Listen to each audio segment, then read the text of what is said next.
Good evening, Chris. Thanks, my friend. You bet. And thanks to you at home for joining us this hour. Steel comes from iron. Iron comes from iron ore. And iron ore you dig out of the ground. The largest known but untapped iron ore deposit in the whole world is this one. It's in the nation of Guinea. Guinea is a country in West Africa, sort of surrounds Sierra Leone. It borders Liberia. It's one of the poorest countries in the world, Guinea is. And that is a stark thing when you have some of the most impressive untapped natural resources in the world. But Guinea got independence from France in 1958, and then they started essentially a long cycle of suffering under dictators who ruled for life and who took a long time to die. Their first leader took power upon independence in 1958. He stayed in power from 1958 until he died in 1984. 26 years later. Then as soon as they were rid of him, they got another dictator in 1984, and he held on for 24 years until he died too in 2008. But for all the problems that Guinea has had as a country, for all that, all the challenges it has struggled through, Guinea's natural resources have not really been a help thus far. I mean, yes, they do have the world's largest untapped deposits of iron ore, but that has not necessarily turned out to be a good thing for them. Mostly what it has turned out to be for them is a scandal and a crime. And now that part of it is becoming part of our presidential politics here in America. Reporter Jesse Drucker has a remarkable piece that just posted this afternoon in the New York Times. It's about more potentially criminal trailing ends that seem to have followed our new first family into their new lives in the White House. And although a lot of that story is about this remote West African country of Guinea, my favorite part of the story actually takes place in Jacksonville, Florida, at the Jacksonville, Florida airport. Just a few years ago, 2013, the widow of one of the past dictators of Guinea, the widow of the dictator who died in 2008, she became a cooperating witness for the FBI. And one day in the spring of 2013, she put on a wire. The FBI wired her up so they could surveil and tape her conversation. And she went to the Jacksonville airport, and she had a meeting at a diner at the Jacksonville airport with a representative from a large mining company with interests in her home country and in that big iron ore deposit. In 2008, Guinea had awarded to this company the exploration rights to half of that gigantic deposit of iron ore.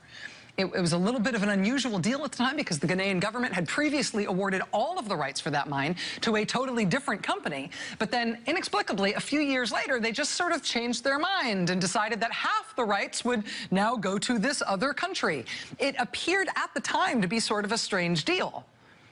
But now we know why it seemed weird. It's because it was weird.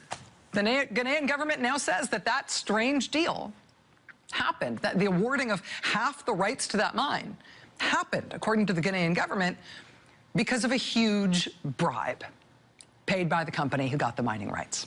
They say the company that got the rights to half of that iron ore deposit, they say that company paid Mrs. Dictator $8 million in exchange for them getting those rights.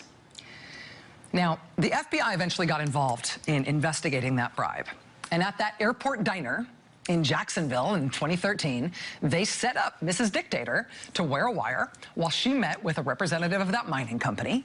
And while she was meeting with that guy from the mining company, he told her in that conversation that she should destroy all the paperwork that she had that documented anything to do with the bribe. And she was wired when he told her that. She was a cooperating witness. And so the FBI got all of his instructions to her about that on tape. And they nailed him. They nailed this guy from the mining company. Charged, pled guilty, prison time. And the company has since tried to say, oh, that guy was just a rogue actor. He wasn't speaking on our behalf. We don't know anything about what he was talking about. Nothing to do with us.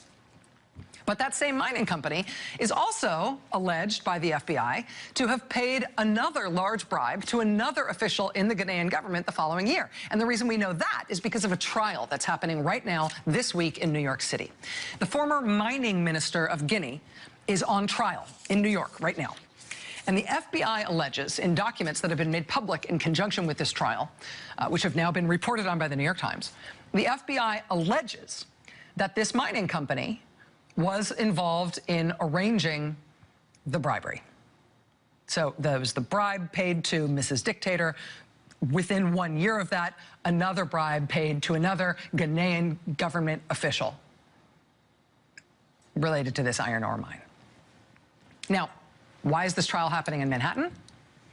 One nice thing about being the banking capital of the world is that financial crimes all over the world can often technically be charged in New York if prosecutors want to charge them there, because more often than not, anytime significant amounts of money move around anywhere in the world, that money in some way will touch a New York bank as part of the transit of funds. That also means when it comes to crimes like bribing government officials in other countries, even when the people involved are not Americans, the FBI is often on it. Even when it is not Americans involved, even when the bribery takes place far away. If you are involved in financial fraud or corruption of any significant scale, no matter where you are in the world, if the banking system is used at all in your fraud, your corruption, your bribery, it is likely that the FBI is on it. And you may find yourself on trial in the Southern District of New York. And in this case, they really did, wire Mrs. Dictator at the Jacksonville airport for what that guy from the mining company otherwise thought was an innocuous meeting in a foreign country. But that ubiquitous presence of the FBI amid that kind of financial crime, that means if you are an American business, it's pretty easy to get caught if what you do wrong is that you end up doing business with corrupt people overseas. If you end up doing business with other companies, with other people who pay bribes overseas, if you do business with otherwise corrupt businesses who launder money or finance illegal activities or whatever it is, whether or not you yourself are crooked, American firms and individuals are not allowed to do business with crooked businesses overseas. That's illegal under our own laws. That's illegal under the Foreign Corrupt Practices Act. You may never bribe anybody, but if you're doing business with somebody who's been paying bribes overseas, you're going to get nailed. People get caught for that. The Foreign Corrupt Practices Act. It's a big deal. And frankly, it follows the Trump Organization around because of deals like their now abandoned project in the capital city of Azerbaijan, which was recently reported out in exquisite detail by Adam Davidson at The New Yorker. In that Azerbaijan project, the problem for the Trump Organization is that they partnered with the family of a notoriously corrupt government official who, for good measure, has financial ties to the Iranian Revolutionary Guard. Well, thanks to this new reporting from the New York Times and also from Bloomberg News today, we now know that the Foreign Corrupt Practices Act may not just be following the Trump Organization around deals like its abandoned hotel project in Azerbaijan. We now know that the Foreign Corrupt Practices Act may also be following around Jared Kushner. And that's because as this mining minister from Guinea is on trial right now in New York, with the FBI saying he facilitated bribes paid for by that mining company for them to get rights to that big iron ore deposit in Guinea. At the same time that trial is happening in New York, the New York Times and Bloomberg News are now both reporting that the family who owns that mining company, which has been under FBI investigation in these bribery cases, and which, according to the Times, has also been investigated directly under the Foreign Corrupt Practices Act, that mining firm is run by the Steinmetz family. And as of tonight, with this new reporting, we now know that the Steinmetz family has also apparently been Jared Kushner's secret financier for over $100 million in very recent New York City real estate purchases. You don't have to be crooked yourself.